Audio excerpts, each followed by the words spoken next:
வணக்கம் உறவுகளே! ஆனந்த் பெருவிடை ஃபார்ம் திருச்சி. நம்ம ஃபார்ம்ல எப்படிலாம் கோழிங்க வளர்த்திட்டு இருக்கோம்னு சொல்லி ஒரு விலாகா பார்க்கலாங்க. இந்த வீடியோல ஒரு கோழி பண்ணைனா என்னென்ன செட்டப் இருக்கணும், எந்த மாரி ஃபுட்டு குடுக்கணும், எந்த மாரி வேக்சின்லாம் பண்ணணும்னு சொல்லி ஃபுல் வீடியோவா பார்ப்போங்க. ஆ நம்ம ஃபார்ம்ல பார்த்தீங்கன்னா, சுத்தியுமே ஃபென்சிங் போட்டிருக்கோங்க.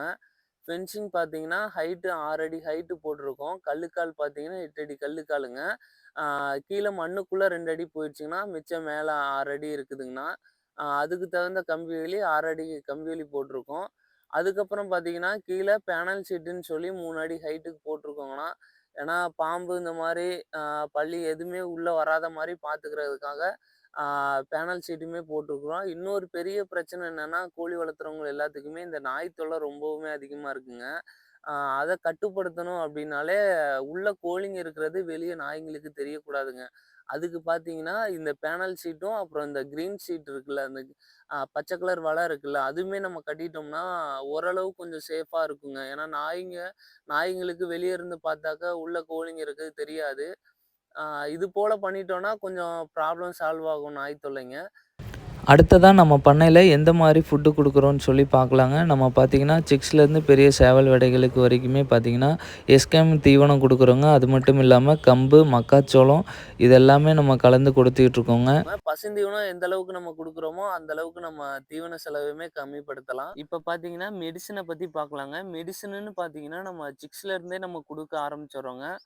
அதாவது 7வது நாள் பார்த்தீங்கன்னா, F1, 14வது நாள் ஐபிடி, 21வது நாள் லசோட்டா இது போல நம்ம குடுத்துக்கிட்டு வந்துட்டு இருக்கோம். இதுக்கு இடையிலலாம் பார்த்தீங்கன்னா, குஞ்சுங்கள்ல இருந்து பெரிய சேவல் வேடைக்கு வரைக்குமே பார்த்தீங்கன்னா, 3 மாசத்துக்கு ஒரு டைம் நம்ம குடல் புழு நீக்கம் பண்றோங்க. ஏன்னா, எடுக்கிற ஃபுட்டுங்கள்ல இருந்து வரக்கூடிய சத்துக்கள் எல்லாமே கோழிங்களுக்கு போய் சேர மாட்டேன்னுது. அதுக்காக வந்துட்டு நம்ம கண்டிப்பா குடல் புழு நீக்கம் பண்ணியே ஆகணுங்க. அது அது மட்டும் இல்லாம, கோழிங்களுக்கு நோய் ஏற்பட்ட காலத்துல நம்ம குடுக்கக்கூடிய மருந்துகளுமே கோழிங்களுக்கு போய் சரியா சேர மாட்டேங்குதுங்க. அதனால நம்ம கோழிங்களையுமே காப்பாத்த முடியாம போயிருது.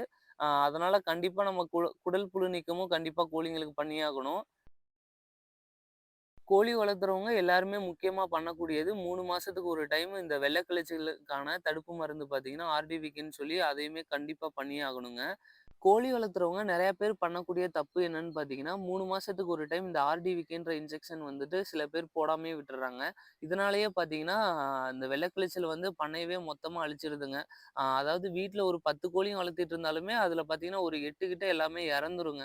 அதுக்கு காரணம் என்னன்னு பார்த்தீங்கன்னா, நெறைய பேர் தெரியாமயே இருக்கிறாங்க. அதுக்கு பார்த்தீங்கன்னா 3 மாசத்துக்கு ஒரு டைம் இந்த ஆர்டிவிக்குன்ற இன்ஜெக்ஷன் போடணுங்க. இது பார்த்தீங்கன்னா, வெள்ளை கழிச்சலுக்கான தடுப்பு மருந்துங்க. இந்த வெள்ளை கழிச்சலுக்கான தடுப்பு மருந்த நம்ம 3 மாசத்துக்கு ஒரு டைம் போடுறப்ப, கண்டிப்பா நம்ம பண்ணையில இருந்து கோழிங்கள காப்பாத்திறலாங்க. நம்மளோட ஃபார்ம்ல எந்த மாரி ஃபென்சிங் போட்டிருக்கோம், எந்த மாரி தீவனம் குடுத்துக்கிட்டு இருக்கோம், எந்த மாரி மெடிசின்லாம் போட்டுக்கிட்டு இருக்கோம்ன்னு சொல்லி பார்த்தாச்சு. கோழி வளர்த்துறவங்க எல்லாருமே கோழி வளர்த்துற இடத்த எந்த அளவுக்கு சுத்தமா வச்சுக்கணும்னு பார்க்கலாங்க. முதல்ல நம்ம எச்சத்த சுத்தம் பண்ணணும் காலைல வந்ததுமே. ஏன்னா, எந்த ஒரு நோய் இருந்தாலுமே அதனோட எச்சத்துல பரவுறது தாங்க அதிகமா இருக்குது. ஒரு கோழி பண்ணை அப்படின்னு பார்த்தீங்கன்னா, கண்டிப்பா அதுல வந்துட்டு நம்ம எச்சம் இல்லாம சுத்தமா வச்சுருக்கணுங்க. எப்போதுமே பகல் டைம்லயும் சரி, நைட்டுமே சரி. நம்ம ஃபார்ம்ல காலையில வந்ததுமே நம்ம என்னென்ன பண்ணுவோம்னு பார்த்தீங்கன்னா, காலைல வந்ததுமே கோழிங்களோட எச்சத்த எல்லாத்தையுமே கூட்டி அள்ளிருவோங்க. அதுக்கப்புறம் பார்த்தீங்கன்னா, முந்தின நாள் வச்சிருந்த தண்ணிய வந்துட்டு ஃபர்ஸ்ட்டு ரிமூவ் பண்ணிறணுங்க. ஏன்னா, பனிக்காலமா இருந்ததுன்னா, அந்த பனி பனி வந்துட்டு அந்த தண்ணீல போய் பட்டுரும். அந்த தண்ணிய குடிக்கிறப்ப அது கோழிங்களுக்கு சளி ஏற்படுறதுக்கு அதிக வாய்ப்பு இருக்குது. அப்புறம் நம்ம பண்ணையில அவையம் இருக்கிற கோழிங்க எல்லாத்தையுமே வெளிய தொறந்து விடணுங்க. ஏன்னா, காலையில டைம் தொறந்து விடுறது ரொம்பவுமே நல்லதா இருக்கும். ஏன்னா காலைல போயிட்டு தீவனம் சாப்பிட்டுட்டு நல்லா உடம்பெல்லாம் ரிலாக்ஸ் பண்ணிட்டு ரிட்டர்ன் வந்துருங்க. அதுவே 1/2 மணி நேரத்துல வந்துரும். அதுக்கப்புறம் காலையிலே நம்ம அடைச்சுட்டோம் அப்படின்னா, பொழுதுக்குமே அதுங்க பார்த்தீங்கன்னா, அடையில இருக்குங்க. நம்ம எந்த ஒரு பிசினஸ் செய்ய போனாலுமே சரி, ஏதோ ஒரு சில ப்ராப்ளம்ஸ் தாங்க வரும். ஆனா, இந்த கோழி வளர்ப்புன்னு பார்த்துக்கிட்டிங்கன்னா, எந்த சைடு இருந்து ப்ராப்ளம்ஸ் வரும்ன்றதே தெரியாதுங்க. ஏன்னா, ஒவ்வொரு நாளுமே ஒவ்வொரு விஷயத்த நம்ம கத்துக்கிட்டே வருவோம்.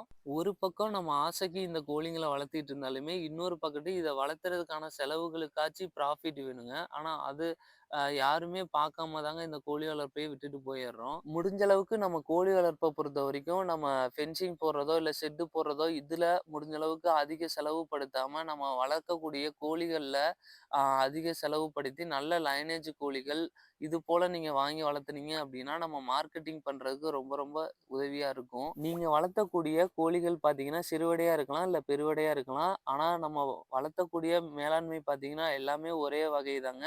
ஏன்னா, எல்லாமே பார்த்தீங்கன்னா, ஒரே நாட்டு கோழிங்க தான். கோழி வளர்ப்புல பார்த்தீங்கன்னா, நம்ம டெய்லியுமே பார்த்தீங்கன்னா, கோழிங்க நல்லா ஆக்டிவா இருக்குதா? ஆ எல்லாமே நல்லா இரை சாப்பிடுதா? நல்லா தண்ணி குடிக்குதுங்களா? அப்படின்னு சொல்லி கண்டிப்பா நம்ம பார்த்தே ஆவணுங்க. ஏன்னா ஒரு கோழிக்கு எந்த ஒரு இன்ஃபெக்ஷன் அட்டாக் ஆயிருந்தாலுமே, அது பார்த்தீங்கன்னா, அடுத்தடுத்த கோழிக்கு பார்த்தீங்கன்னா, ஒரு 2 நாள்ல அப்படியே பரவிருங்க. இதனால பார்த்தீங்கன்னா, நம்ம மொத்த பண்ணையவே நம்ம இழக்க நேரிடும். அதனால தயவு செஞ்சு டெய்லியுமே பாருங்க, எந்த கோழிமாச்சும் குருவிட்டு இருக்குதா என்னன்னு சொல்லி பாருங்க. குருவிட்டு இருந்தது அப்படின்னா, கண்டிப்பா தனிமைப்படுத்தி கொஞ்சம் தூரத்தில கொண்டு போய் வச்சு, அதுக்கப்புறம் அத கவனிச்சு பாருங்க. ஒண்ணா கோழிங்களோடயே வச்சு பார்க்காதீங்க. இப்படி பண்ணுனோம் அப்படின்னா, கண்டிப்பா அடுத்த கோழிங்களுக்கு பரவுறதுக்கு அதிக வாய்ப்பு இருக்குது. நம்ம ஃபார்ம்ல எந்த மாரிலாம் ஃபென்சிங் போட்டிருக்கோம், எந்த மாரிலாம் ஃபுட் குடுத்துட்டுருக்கோம், எந்த மாரி மெடிசன்லாம் குடுத்துக்கிட்டு இருக்கோம், எந்த மாரி ஆ பண்ணைய சுத்தமா வச்சுக்கிறோம், இத பத்தி எல்லாமே நம்ம இந்த வீடியோல பார்த்தோங்க.